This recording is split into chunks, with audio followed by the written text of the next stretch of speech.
जय Hind. YouTube channel बुद्धिमय पे आपका स्वागत है। आज का टॉपिक है बिहार बजट 2025-26। तो यहाँ पर देखते हैं प्रमुख घोषणाएं जिसकी संभावना है कि एग्जामों में कहीं ना कहीं दिख जाए। तो शुरू करते हैं। बिहार बजट 2025-26। बिहार के उप मुख्यमंत्री सह वित्त मंत्री सम्राट चौधरी ने 3 मार्च 2025 को बिहार बजट 2025-26 पेश किए, जिसका आकार 3,16,895 करोड़ रुपया का है। अगर शॉर्ट में देखें तो 3.17 लाख करोड़ रुपया। यह पिछले वित्त वर्ष 2024-25 से 38,169.30 करोड़ रुपया अधिक है और परसेंटेज में देखें तो 13.69% की वृद्धि किया गया है। अगले वित्त वर्ष के वार्षिक बजट के अनुसार राजकोषीय घाटा सकल राज्य घरेलू उत्पाद GSDP gross state domestic product 10,97,264 crore रुपया है का 2.98% है, जो कि GSDP के 3% निर्धारित सीमा का अंदर है। 3% GSDP का राजकोषीय घाटा निर्धारित किया गया है और वर्तमान में है जो 2.98% है, तो यानी कि निर्धारित सीमा के अंदर ही है बिहार का राजकोषीय घाटा। बजट के अनुसार राजकोषीय घाटा अगर देखें रुपया में तो 32,718.30 करोड़ रुपया है। वित्तीय वर्ष 2025-26 में 8,831.18 करोड़ रुपया राजस्व बचत रहने का अनुमान है, यानी कि इतना राजस्व बचत बिहार सरकार को होगा। कितना? 88,131.18 करोड़ रुपया, जो कि GSDP का 0.88% है।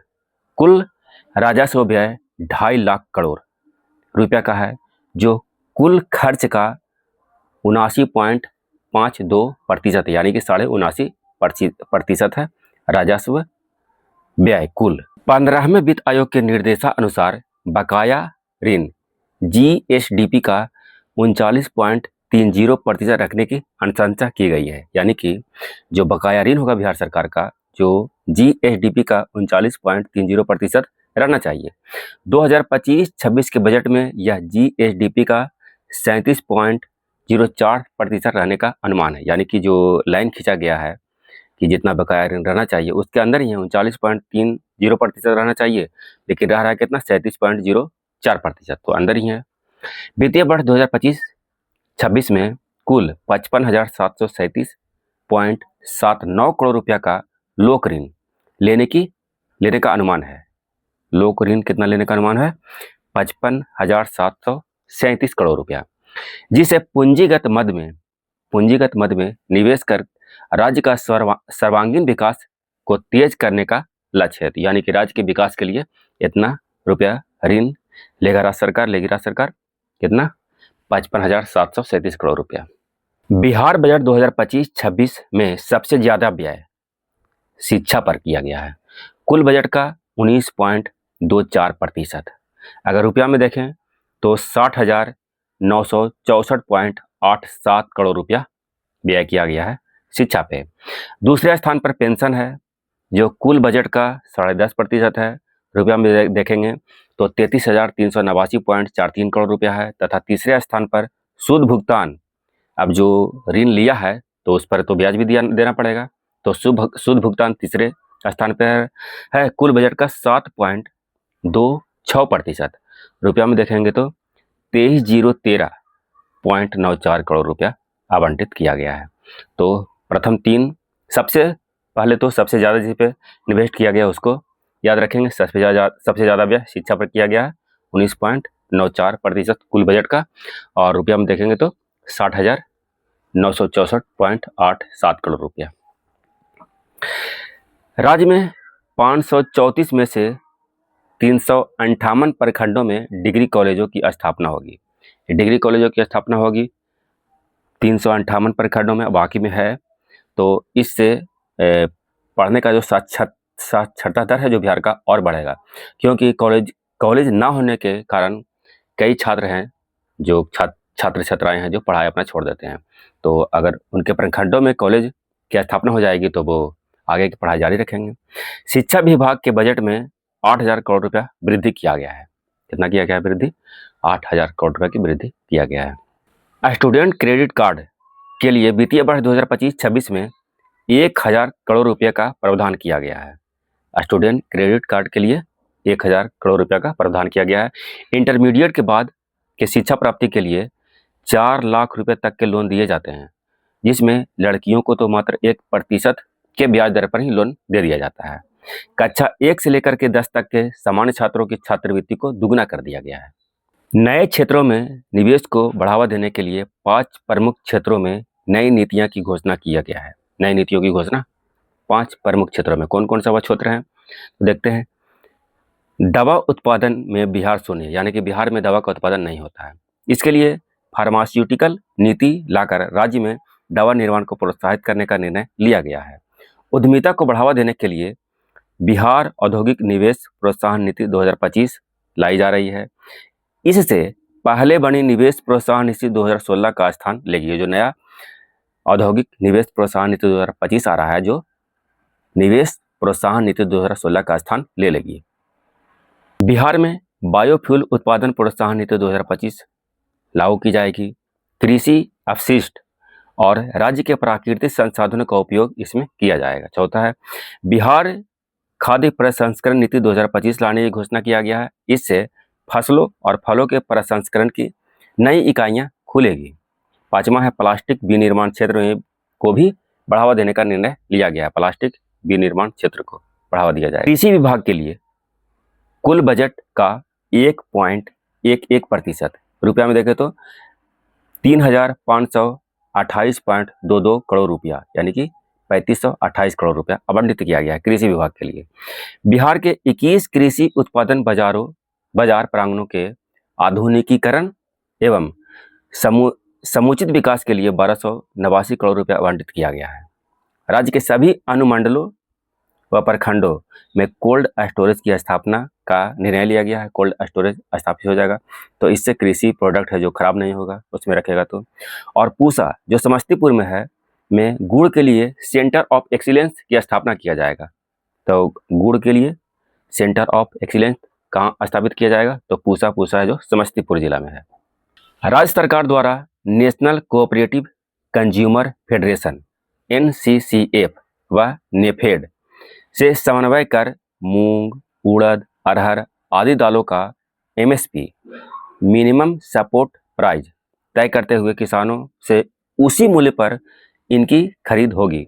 तो MSP पर राज्य सरकार दालें खरीदेगी और वह दाल कौन कौन है तो मूंग, उड़द और अरहर, ये तीनों को याद रखेंगे। किसके सहयोग से तो national cooperative consumer federation NCCF व नेफेड के सहयोग से। चतुर्थ कृषि रोड मैप के तहत वर्ष 2025-26 में कृषि के विकास के लिए बिहार मिलेट मिशन का गठन किया जाएगा और मशरूम, आम, टमाटर, आलू, प्याज के लिए सेंटर ऑफ एक्सीलेंस स्थापित किया जाएगा। बिहार के सभी प्रखंडों में तरकारी सुधा आउटलेट, जैसे सुधा दूध मिलता है ना, उसी तरह से बनाया जाएगा तरकारी सुधा आउटलेट खोले जाएंगे और यह कॉम्फेड और बेजफेड संयुक्त रूप से तरकारी सुधा आउटलेट खोलेंगे। कौन खोलेंगे तो कॉम्फेड और बेजफेड मिल करके। इससे राज्य के किसानों को सब्जी के उचित दाम मिलेंगे। 302 प्रखंडों में प्राथमिक सब्जी उत्पादक सहकारी समिति का गठन हो चुका है। मखाना के क्षेत्र के विस्तार के साथ ही मखाना भंडारण गृह की स्थापना अनुदानित दर पर की जा रही है। अनुदान दिया जा रहा है मखाना भंडारण गृह की स्थापना करने के लिए राज्य सरकार की ओर से। महिलाओं के लिए क्या क्या घोषणा किया गया वो देख लेते हैं। राज्य के प्रत्येक पंचायत में गरीब कन्याओं के विवाह के लिए राज्य सरकार चरणबद्ध तरीके से कन्या विवाह मंडप का निर्माण करेगी। कहाँ करेगी? राज्य के प्रत्येक पंचायत में करेगी। इसका संचालन है जो महिला स्वयं सहायता समूह सेल्फ हेल्प ग्रुप के माध्यम से कराया जाएगा। प्रयोग के तौर पर पटना में चलंत व्यायामशाला, यानी कि मोबाइल व्यायामशाला, जैसे कि बस उस में व्यायामशाला रहेगा, जिम रहेगा उसमें, और वो जहाँ जरूरत रहेगा वहाँ पर जाकर के रुकेगी और वहाँ पे लोग व्यायाम करेंगे। लोग नहीं करेंगे, महिलाएं करेंगे। इसमें प्रशिक्षक सिर्फ महिलाएं होंगी, जो सिखाने वाला होंगे वो महिलाएं होंगे। और महिला हाट की स्थापना भी पटना में ही किया जाएगा। महिला हाट यानी कि बाजार। प्रमुख शहरों में पिंक बस चलेगी जिसमें चालक, कंडक्टर तथा सवारी सभी महिलाएं ही होगी और सभी शहरों में महिलाओं के लिए पिंक टॉयलेट की व्यवस्था किया जा रहा है। यह भी बहुत अच्छा है। परिवहन के क्षेत्र में देख लेते हैं। वर्ष 2027 के अंत तक 4 घंटे में राज्य के किसी भी कोने से पटना पहुंचने का लक्ष्य हासिल कर लिया जाएगा 2027 तक। इसके लिए पटना को समस्त जिला मुख्यालय से 4 लेन सड़क के माध्यम से जोड़ा जाएगा। तो 4 घंटा में आप कहीं से भी पटना पहुंच सकते हैं। राज्य सरकार की ऐसा नीति है। और पहले 5 घंटा में बिहार के किसी भी कोने से पटना पहुंचने का लक्ष्य प्राप्त कर लिया गया है। अभी बिहार में 6140 किलोमीटर नेशनल हाईवे है। स्टेट हाईवे की लंबाई अभी 3638 किलोमीटर है। जिला की प्रमुख सड़कों की लंबाई 15,961 किलोमीटर है। तो ग्रामीण सड़कों की लंबाई 1.17 लाख किलोमीटर हो गई है। राज्य में 662 किलोमीटर एक्सप्रेसवे के 2 परियोजनाओं पर काम जारी है। और बिहार के 10 शहरों में एयरपोर्ट का निर्माण किया जाएगा, जिसमें से राजगीर, सुल्तानगंज और रक्सौल। राजगीर हो गया नालंदा में, सुल्तानगंज हो गया भागलपुर में और रक्सौल हो गया पूर्वी चंपारण में। ग्रीनफील्ड एयरपोर्ट बनाया जा रहा है। ग्रीनफील्ड एयरपोर्ट उसे कहते हैं जो एकदम नया जगह पे बनता है। बिहार में वायु गुणवत्ता में सुधार के लिए 100 करोड़ रुपए की लागत से बिहार क्लीन एयर ट्रांसफॉर्मेशन परियोजना का क्रियान्वयन किया जा रहा है। तो वायु की गुणवत्ता को सुधार के लिए 100 करोड़ रुपए खर्च करेगी बिहार सरकार और बनाएगी क्या? बिहार क्लीन एयर ट्रांसफॉर्मेशन परियोजना।